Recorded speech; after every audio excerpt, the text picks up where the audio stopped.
Olá a todos, nesse vídeo nós iremos estudar como as imagens são formadas nos espelhos esféricos.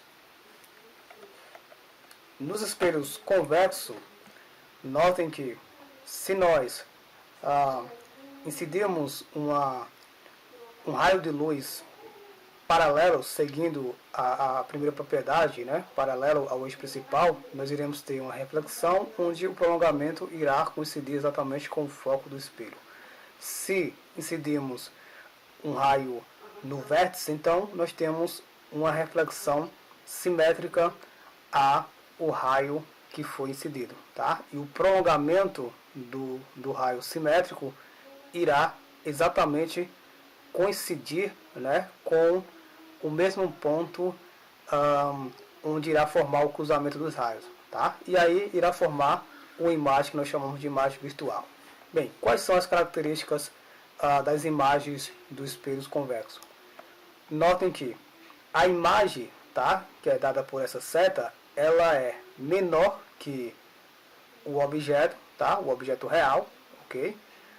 Vai ser virtual, vai ser uma imagem virtual, porque ela está sendo formada pelo cruzamento dos prolongamentos dos raios e não pelo cruzamento dos raios diretamente, tá? Então sempre quando isso acontece, a imagem é virtual.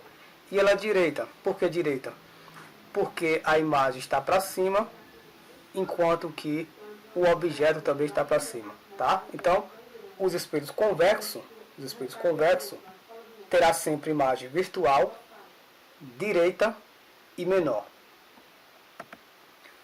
Agora vamos analisar as imagens no espelho esférico côncavo. Bem, para que a gente possa analisar as imagens no espelho côncavo, as características da imagem vai depender da posição onde o objeto for colocado em relação ao espelho côncavo. Por exemplo, se colocarmos o objeto antes do centro de curvatura do espelho, então notem que a imagem ela será formada a partir do cruzamento dos raios, então será uma imagem real, tá? Veja que nitidamente os raios estão se cruzando. Então, se a imagem é formada pelo cruzamento dos raios, a imagem é dita real. Ela vai ser menor do que o objeto, tá? Então a imagem formada é menor do que o objeto e também vai ser invertida. Veja que o objeto está para cima e a imagem está para baixo, tá? Então, nessa situação, o objeto colocado antes do centro de curvatura, a imagem ela vai ser uma imagem real, invertida e menor. Se o objeto for colocado exatamente no ponto de curvatura, então a imagem ela novamente vai ser real, tá? Vai ser real porque novamente está sendo formado pelo cruzamento dos raios. Vai ser invertida porque observem que o objeto está para cima e a imagem está para baixo, e vai ser igual ao objeto, ou seja, o tamanho da imagem é exatamente igual ao tamanho do objeto, tá? Então, se você colocar o objeto exatamente no centro de curvatura do espelho, você terá essas características da imagem. Bem, e se a gente colocar o objeto depois do centro de curvatura e antes do foco, tá? Ou seja, entre o centro de curvatura e o foco, o que irá acontecer? A imagem ela continua sendo real, tá? Novamente observe que a imagem está sendo formada pelo cruzamento dos raios, continua sendo invertida, só que agora a imagem vai ser maior do que o objeto, ok? Então o tamanho da imagem vai ser maior do que o tamanho do objeto, né? Nitidamente aqui no espelho, observe que a imagem da mulher está sendo observada, né? Totalmente o rosto da mulher cobre o espelho, tá? Bem, uma outra situação é se nós colocarmos o objeto exatamente no foco do espelho. Se colocarmos o objeto exatamente no ponto focal, né, no foco do espelho, o que irá acontecer? Os raios que irá ser refletido, irá refletir de forma paralela, tá? Então os raios serão paralelos.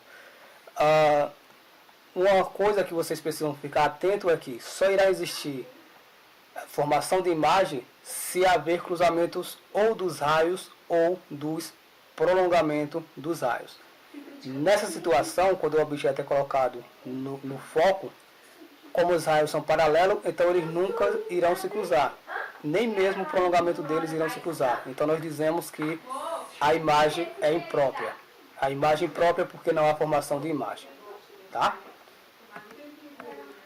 Bem, e por fim, se colocarmos o objeto depois do foco. Se colocarmos o objeto depois do foco, o que irá acontecer? A imagem ela será formada não mais pelo cruzamento dos raios direto, tá? Mas serão formados pelo cruzamento do prolongamento dos raios refletidos. Veja aqui, eu usei a primeira propriedade aqui, onde um raio foi incidido de forma paralela ao eixo principal, refletiu passando pelo foco, e o prolongamento desse raio refletido é que irá formar a imagem. Ok? Da mesma forma, usei a quarta propriedade aqui, olha, onde nós incidimos um raio exatamente no vértice. Se isso acontece, então o raio refletido vai ser simétrico e o prolongamento desse raio simétrico irá coincidir exatamente com o ponto de reflexão, de intersecção, na verdade, formando assim uma imagem virtual, tá?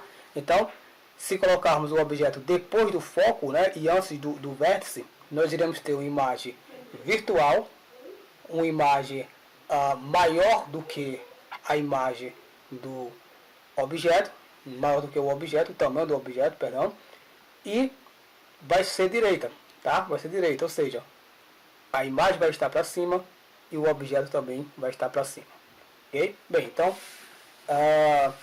essas são basicamente algumas formas, né, de observar a imagem nos espelhos, né, dependendo da posição do objeto, o espelho pode formar a imagem com características diferentes.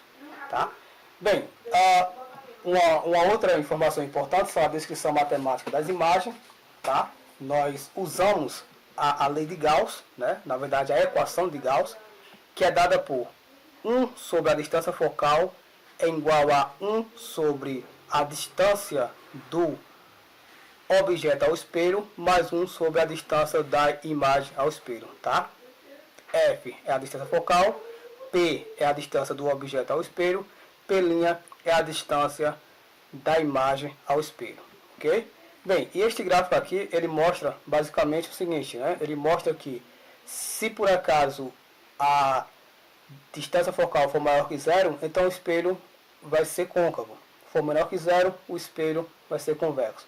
Se a distância do objeto à imagem, do objeto ao espelho, for maior que zero, o objeto é real.